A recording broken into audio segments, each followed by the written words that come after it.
TNPL தொடரில் திண்டுக்கல் அணி பந்தை சேதப்படுத்தியதற்கான எந்த ஆதாரமும் இல்லை என தமிழ்நாடு கிரிக்கெட் சங்கம் கூறியுள்ளது.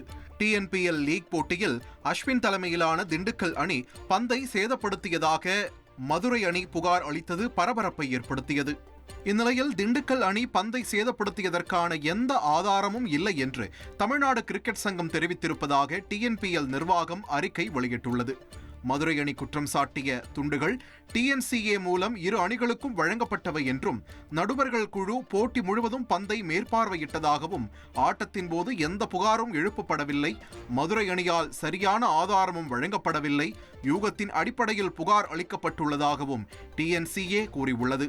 புகார் அளித்துள்ள அணியிடம் நம்பகமான மற்றும் சரிபார்க்கக்கூடிய ஆதாரங்கள் இருந்தால் சுதந்திரமான தனிப்பட்ட விசாரணை ஆணையத்திற்கான முறையான கோரிக்கையை உரிய ஆதாரங்களுடன் சமர்ப்பிக்கலாம் என்றும், ஆதாரமற்ற அல்லது அவதூறான குற்றச்சாட்டுகள் டிஎன்சிஏ செயல்பாட்டு விதிகளின் கீழ் ஒழுங்கு நடவடிக்கைக்கு வழிவகுக்கும் என்றும் தெரிவிக்கப்பட்டுள்ளது.